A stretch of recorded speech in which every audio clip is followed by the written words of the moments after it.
Ryan and his family are among those who have been affected by cancer, and Ryan's here to share his story. Ryan Kiggins.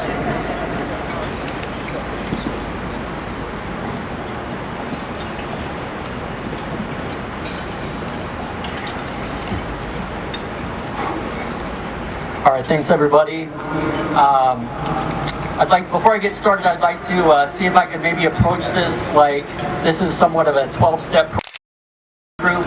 So when I start with my introduction, I don't know if you've been to those, I haven't, but I've read about them. So I'm going to start with an introduction that the audience normally responds back to the introduction, and that'd just be awesome if you could welcome me back. So my name is Ryan Kiggins, and I'm a survivor.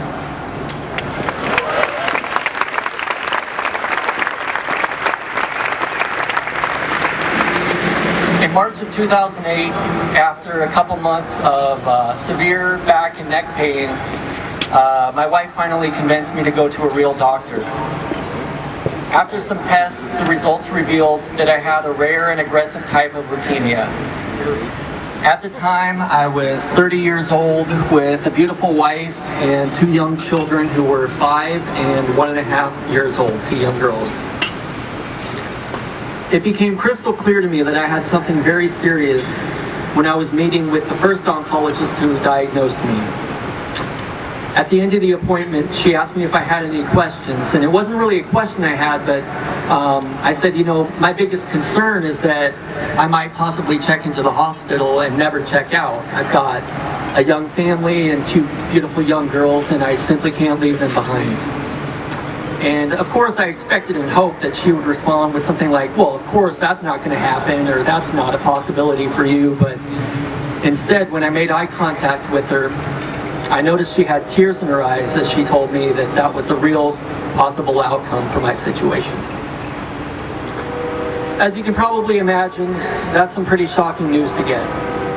Honestly, the first time I really realized I was diagnosed with leukemia, I thought it was a death sentence.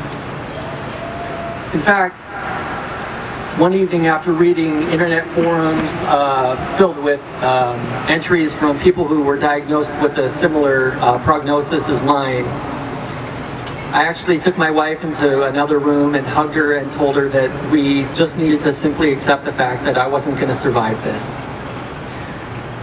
I spent the rest of that evening writing notes to each of my 2 girls, telling them how much I love them, what was so special to me about each of them, and giving them the fatherly advice that I thought I would not be able to give them, so they could refer to it later in life at different stages in my absence.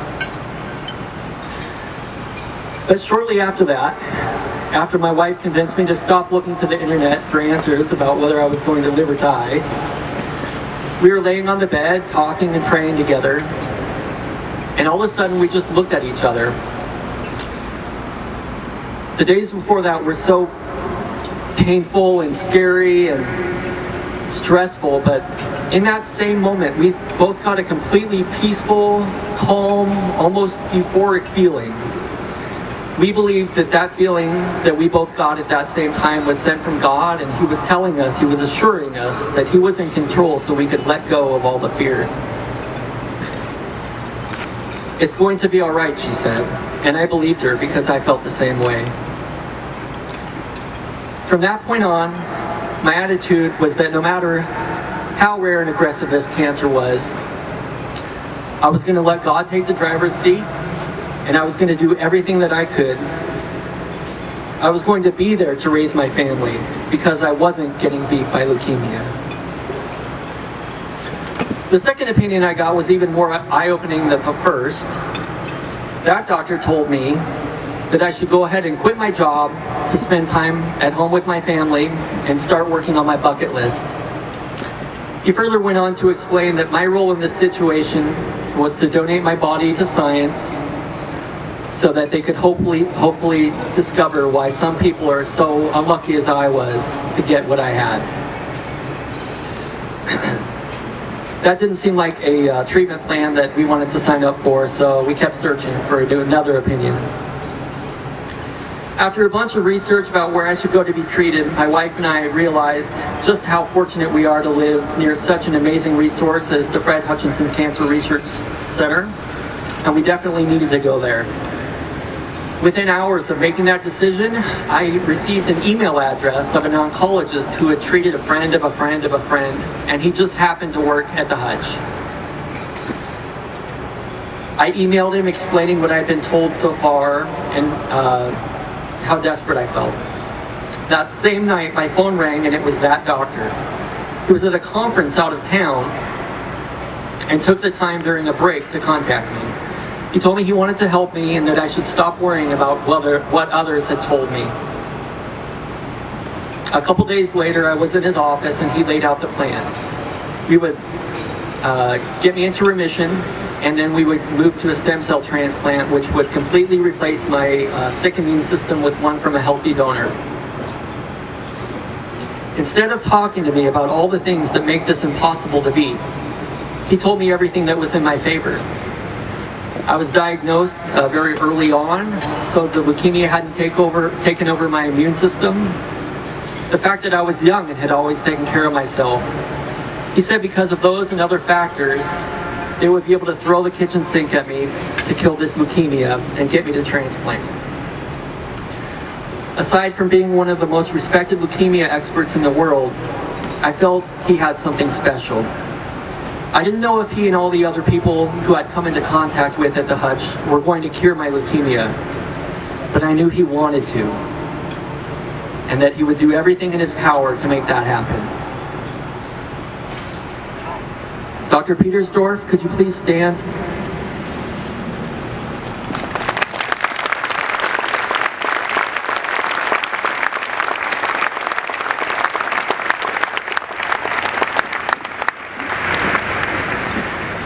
It's not every day that you get to thank the man who saved your life. In left field at the most beautiful ballpark of the world. So on behalf of my family, my friends, my daughters, my wife, and myself, Dr. Steven Petersdorf, words cannot begin to express how grateful I am for what you've done for me. Thank you, you truly are my hero.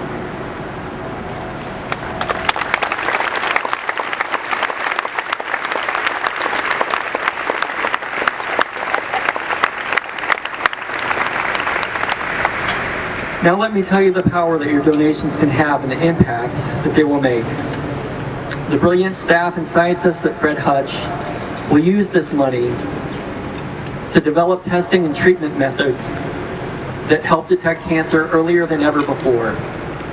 As a result, people will be able to be treated with more effective and less invasive methods and can quit worrying about surviving to focus on living. Your donations will lead to fewer baby girls walking through their house, holding pictures of their dad, asking, "Daddy, Daddy, Daddy?" as my youngest daughter did when I was in the hospital getting treated instead of being at home where she wanted me. Your donations will lead to fewer wives who have to not only figure out how to keep things as normal as possible at home while being there for their husbands who are in the hospital fighting for their life, but also have the additional stress of what to do if their husbands don't win that fight. Your donations will lead to more daddies who get to raise their little girls and more husbands who can be there to support their families. I'd like to wrap up my talk with a couple more thank yous. To Dr. Petersdorf and all the other scientists, doctors, nurses, schedulers, and other staff at the Hutch, thank you for giving me a chance to live. To my wife Jennifer and my beautiful girls Madison and Haley, thank you for giving me something to live for. To Whitney Weiner, my selfless donor, the woman who donated her stem cells to replace my immune system with hers, thank you for literally giving me life. To all of you for giving me the opportunity to share my story so that I can give a face to the breakthroughs your donations will lead to. For the chance to help raise money so that others don't have to go through the things my family went through. Thank you for helping to give my life a purpose. Finally, I'd like to thank you, leukemia. You gave me so many things that are difficult to really find in life.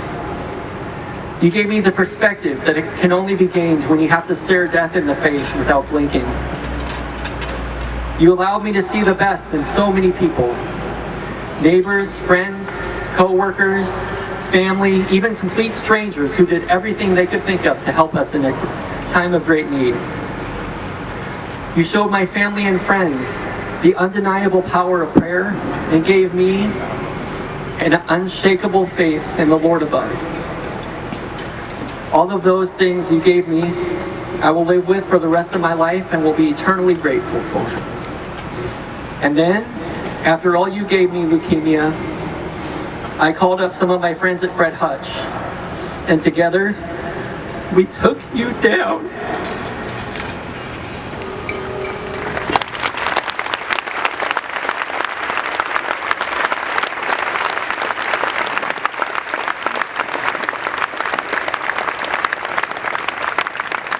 Thank you so much, Ryan, for sharing your story with us. Very powerful.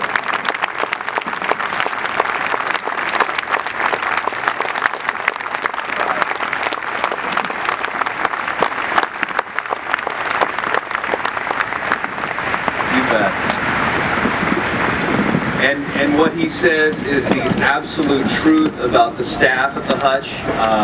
Dr. Stephen Petersdorf was my oncologist as well, and when he was assigned to me, I was diagnosed with cancer about 3 years ago, and I had lymphoma. Ryan had leukemia, but obviously when you're going through something like that, you want to do some research and find out who you're dealing with. So I, Googled some information on Petersdorf and found out that he was the man for my particular type of cancer in the world, and that's why he goes to conferences and speaks and does these things. And then I found out that my radiologist that I had been assigned was also the man in dealing with my particular type of cancer and was, world renowned as well. And they're all there at the Hutch. It's full of rock stars. So we are so lucky, and it sounds so weird to say, but if you're going to get cancer, Seattle's a pretty good place to get it because we have the people that are going to beat it.